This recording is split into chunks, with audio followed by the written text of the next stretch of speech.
আমার মনে হয় যে আমাদের এই সম্প্রীতি দেখে অনেক দেশ হিংসা করে।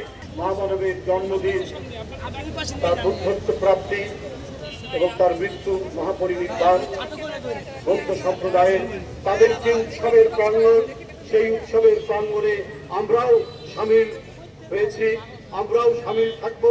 আমরা কাঁধে কাঁধ মিলিয়ে হাজার বছর ধরে এখানে হিন্দু, মুসলমান, বৌদ্ধ, খ্রিস্টান, চাকমা, মারমা, ত্রিপুরা, সাঁওতাল, রাজবংশী সবাই আমরা একসাথে থেকেছি। আমাদের উৎসবে, আমাদের ঈদে মিলাদুন নবী, আমাদের কোরবানি ঈদে তারা যেমন আমাদের বাড়িতে এসছে, আমরাও দুর্গা পূজায়, আমরাও তাদের বৌদ্ধ পূর্ণিমায়, আমরাও তাদের 25শে ডিসেম্বর, আমরা তাদের বড়দিনে আমরা সেখানে একসাথে থেকেছি। বাংলাদেশের বিরুদ্ধে ন্যারেটিভ তৈরি করা হয়, পার্শ্ববর্তী দেশে বিভিন্ন জায়গায় জঙ্গির কথা বলা হয়, যে কথাটা এখানে আমাদের জয়দেব বলেছে, জঙ্গির কথা বলা হয়, সাম্প্রদায়িক বিশৃঙ্খলার কথা বলা হয়। কিন্তু বাংলাদেশের মতো এত চমৎকার সাম্প্রদায়িক সম্প্রীতি হাজার বছর ধরে যেটা চর্চিত হয়ে এসছে, সেটা আর আশেপাশে আর কোথাও নেই। আমার মনে হয় যে আমাদের এই সম্প্রীতি দেখে অনেক দেশ হিংসা করে,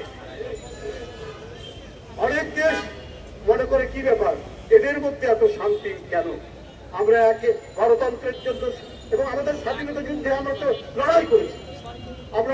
আমার মনে আছে এই শেখ হাসিনার পুলিশ ধাওয়া করে আসছে, এই যে আমার কাছে জয়দেব, এই যে পার্থপ্রত বপু, এই এখানে রমেশ, তারপরে আমাদের অমলেন্দু দাস অপু, এরা বিভিন্ন সময়ে, আমি যেহেতু হাঁটতে পারি না বেশি জোরে, ওরা আমাকে আগলে নিয়ে কোনো নিরাপদ জায়গায় তারা নিয়ে গেছে।